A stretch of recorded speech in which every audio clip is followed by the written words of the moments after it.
Penktadienį Druskininkuose tradicinėme sezono uždarymo vakare apdovanoti šalies futbolo pirmenybių čempionai bei prizininkai, paskelbti metų geriausiai futbolininkai, treneriai, teisėjai.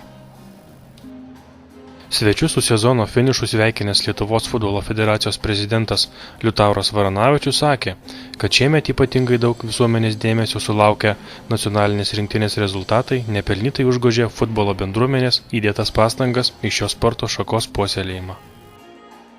Kaip Jūs vertinate Kėdainių Nevėžio pasirodymą šio futbolo sezone? Kėdainių Nevėžis, Kėdainių futbolininkai turi senas tradicijas.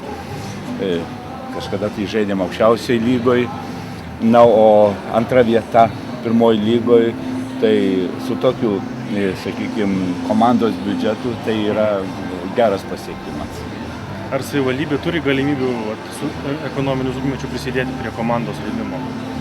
Taip, mes iš viso sportą remiam dideliais finansais, sakykime šitaip. Apie 460 000 mes kiekvienais metais atiduodam prioritetinimą sporto šakom. Tačiau, kaip nebūtų keista, o galbūt ir ne, didžioji dalis šitų lėšų atitenka krepšiniui.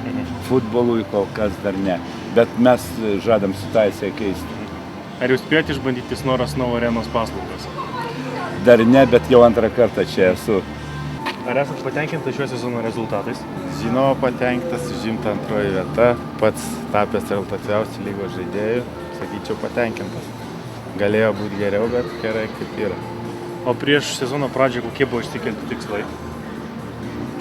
Tikslai būti tarp prizininkų buvo komandos, o pačio pasiekti kuo geresnių rezultatų. Ar pavyko išvengti traumų? Taip, visą sezoną sužaidžiau kiekvienose rungtynėse, nė vienos traumos. Viskas gerai buvo. Ar jau pradėjote rengti kažkokius planus ateinančiam sezonui, ar kol kas ilsitės? Kol kas dar ilsiuosi. Taip, pasportuoju asmeniškai, bet taip planų jokių dar kol kas neturiu. Kokią komandą Jūs atstovaujate? Arnika.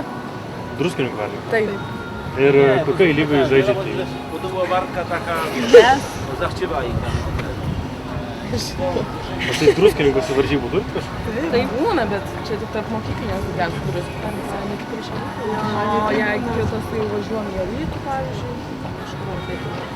Ir kaip Jums sekasi, daugiau pergalių ir pralaimėjimų yra? Pergalių. Tai buvo ir to, bet pergalių daugiau gal.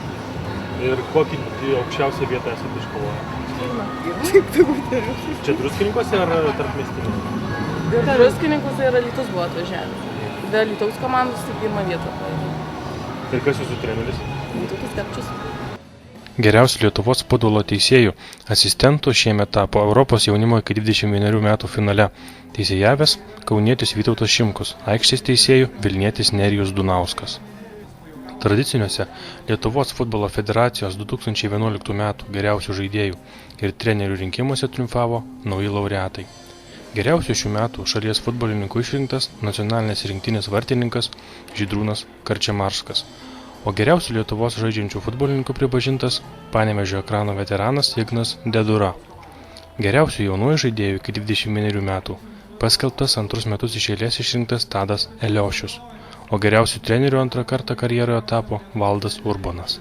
Iškilmingoje ceremonijoje apdovanoti visi šių metų Lietuvos futbolo pirmenybių prizininkai. Taurės ir medaliai įteikti Lietuvos moterų futbolo A lygos nugalėtojai Šiaulių Gintros universiteto komandai, Lietuvos futbolo federacijos pirmos lygos laimėtojai Vilniaus Reo komandai, A lygos dublerių pirmenybių nugalėtojai Vilniaus Žalgirio dublerių ekipai, A lygos čempionai Panevėžio Ekranui, taip pat visiems antrasis ir trečiasis vietas užėmusiems klubams.